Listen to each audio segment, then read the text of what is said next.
What's up, guys? Is David Benavidez the face of boxing today? That's a big debate going on, guys. I'm here to tell you he is the face of boxing, and we're going to break it down point by point coming up. Roll it, roll it. Putazos y Pendejadas Podcast.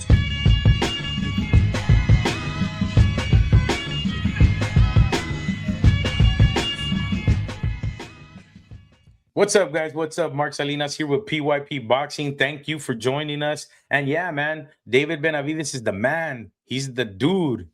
Es el mero mero, whatever you want to call it. Simon, he's the dude. He's the guy right now. He took the face of boxing. He took Cinco de Mayo weekend. He is our next Mexican American man. We have been starving for a guy like this. We had our Oscar De La Hoyas. We've had our Johnny Tapias.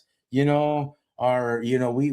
been starving for one though, man. We do have Ryan Garcia. Although he's not the best boxer in the world, he's a likable dude. He's got a championship and he's very, very popular. But now we have David Benavidez, who's also likable and very popular in his own lane.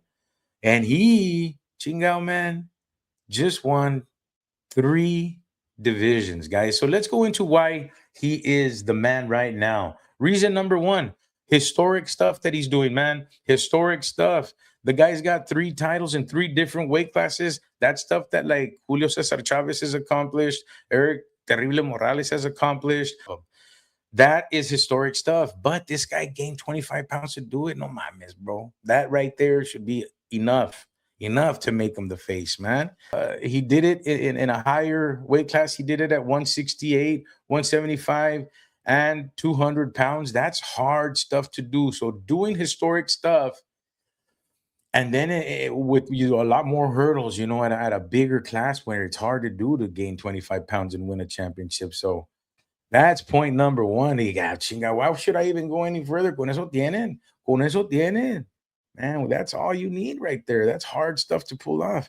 Now, listen, next point, the man he did it against, legendary Zurdo Ramirez from Mexico, the first Mexican to be the 168 champion, the first Mexican to ever be the cruiserweight champion, and he was a unified champion at cruiserweight, so he was no slouch. He was a hard 25-pound heavier man to beat, and he did it, and he did it well. Chingao, man, he looked fantastic. He made Zurdo look like a rookie, man. So who he faced and the way he did it, if that's not enough, chingao, wey. No sé, bro. No sé, Cholo. I'm talking to you, Cholo Trucker. We're trying to convince you, bro. Hey, listen, man. The people love him, bro. That's point number 3. The people, chingao, wey. Tiene la sangre liviana, whatever you want to call it. He's a likable guy. He's popular. He sells a lot of tickets, man. Like I said, he's a Mexican American. We've been waiting for a guy like this for a long time. We had our Oscar De La Hoyas. We've had our Johnny Tapias, but we haven't had one in a really long time. We have Ryan Garcia. He's pretty cool, very popular, sells a hell of a lot of tickets, but he just ain't at that, like, De La Hoya ridiculously fast, good level that Benavidez is. So not only is he popular, but the guy can really freaking fight. We've been starving for a guy like this. Guys, he's got his own crowd chant. Monstro. He's got his own crowd chant. That's rock and roll stuff. And point number 3, if you guys are not convinced that Benavidez is the face of boxing already, I'll keep going. Listen, he's making Canelo's fans turn against him. We heard it. We've been seeing all the YouTube. This guy's scared. Oh, and this is why Canelo didn't want to face him, because of the way he thrashed Zurdo. And then Canelo walking out of the ring, that freaking added legendary status to him, because everybody is going with he walked out because he's scared to be called out, because it was he didn't want to be. He didn't walk out because of that. Canelo walked out because his fighter finished and his team finished, and he left. He was there to support his team. But people are going to run with it and use it, and they did, and used it well. They booed him all night, man, and I know he felt it. Maybe that's why he left. He didn't leave because he was scared, though. But, man, The guy's making Canelo's fans turn on him. That's point number four. And the opposition, Cholo Trucker, will tell you, David De Leon, man, my guy, my buddy, my partner here, man, who is one of the most brilliant minds in boxing I've ever met. I met this guy in Dallas at a boxing match, probably back in 2007, and I grew a relationship with him just on boxing and talking and debating and this and that. It blows my mind that this guy can't see that Benavidez is the man. Cholo Trucker too, brilliant mind. I've worked with this guy. I've covered events with him. Ben, and he's a damn good reporter, and he doesn't see this. But I'm gonna tell them. I'm gonna tell them. Yeah, we're gonna keep telling them, Chinga. Hey, listen, man. The thing is, guys, and I'm changing minds here about Benavidez. We're riding the Benavidez train, man. He's our Mexican American new guy. Like I said, we've been starving for a dude like this. Uh, being the face of boxing, it takes a resume, and he's got it. He's got it. Look at the last 7 fights. All those names are big names. Every single one of them was a title fight, and he's had 10 title fights. So the resume's there. He's got the resume, but it takes more than that, man. It takes more than that. And that's my next point. He's the total package. He's media friendly. He's always saying the right stuff. Um, Big smile, good looking dude, tall, big guy, loves Jesus. People connect with that stuff, man. Strong Mexican American family, strong Mexican American family with wealth. Mexican Americans buy into all that stuff. We haven't seen that in a long time. Even with Oscar De La Hoya, me and David De Leon have had uh, discussions on this, how they try to manufacture something like this in De La Hoya. De La Hoya early, a lot of people don't know, but me and David, we dive deep, and that'll be another video. But they were trying to make Oscar De La Hoya this. They were trying to manufacture. Oscar wasn't that. He wasn't a saint. He didn't, and this guy's a saint.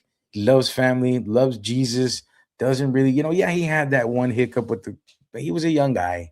He was a young guy, and he's accepted. He's a strong Mexican American figure, and people are buying it up. People are buying it up. So he's the total package, man. And point number six, guys. Point number six: styles matter, man. And this guy's tailor made for Mexican American fans. That guy bangs it out. He's fast. He's a 200-pound Sugar Ray Leonard, David De Leon. He's like a giant Sugar Ray Leonard. His hands are flying. Plenty of combinations. Pressure fighter. His footwork is improving, which is scary. So styles matter, and he's got the style. And point number seven, guys. The Fool community is mentioning him, man. They did a whole segment on him. And the Fool community is huge, man. You all guys already know the Fool community is a leader in raza culture, Tejano culture, Chicano, Mexican American, whatever you want to call it, whatever we are. They are like the leaders of this culture, man. People flock to them. They watch this podcast, and even they're loving Benavidez. They're spewing it out there. And the Fool community is important to the Mexican community, Mexican American community. Other shows like the Brown Bag podcast in the morning or something like that. Big stars are walking him out like concrete. Mexican American stars. That guy, the Fool community, plenty of LA radio stations really, get national attention and are pushing Mexican American culture, and it's really getting out there. But man, David Benavidez is like one of the leaders of that. He is a big Mexican American star, is what I'm saying. That's all I got, guys. I mean, if that doesn't convince you guys that David Benavidez is the face of boxing today, nothing's gonna convince you, man. But listen, you say you want him to fight Bival. He's gonna crush Bival, man. He's done. Better even him. They basically canceled themselves out. They beat the heck out of each other. So he's gonna go do what he's gonna do against Bival, and it's gonna look the same as it did against Zurdo. And these are great guys, but that's how big and strong and fast David Benavidez is. Is he gonna lose again? No, I don't think he's ever gonna lose again. And I think he can go up and win the heavyweight championship. And people want him to fight Usyk. I think after Bival, he'll go take care of Jan Pataya, that JV belt he's got, slap him around easy. These fights are gonna be easy, man. The only one that's gonna be a little bit tough, I think, is an Usyk fight, but I don't see him even losing that. He's too fast. His footwork is getting better. His footwork is going to look crazy fast against a big old guy like Usyk. And Usyk is not used to that. He's not used to being the bigger, slower man. He's always the smaller, faster guy. The tables are gonna turn. And Benavidez is gonna be what Usyk was against giants. Only David Benavidez will be doing it against, a giant of his stature. So that's all I got for you guys, man. Mark Salinas here on PYP Boxing. Stick around. We got some good content coming for you this weekend. Listen, man, we're almost at 2,000. We're at 1,991, 1991, man. Good year. All good years, man. The 90s. All of you guys who subscribe from here on out, very special to us, man. Help us get to that 2,000. We only have 9 more to go.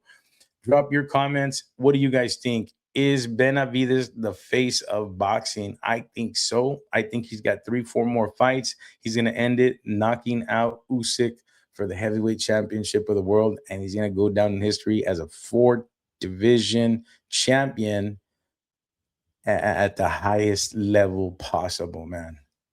I'm Mark Salinas, PYP Boxing, man. We're out.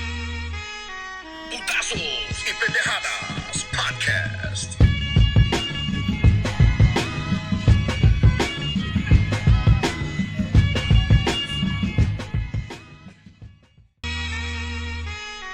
Putazos y pendejadas podcast.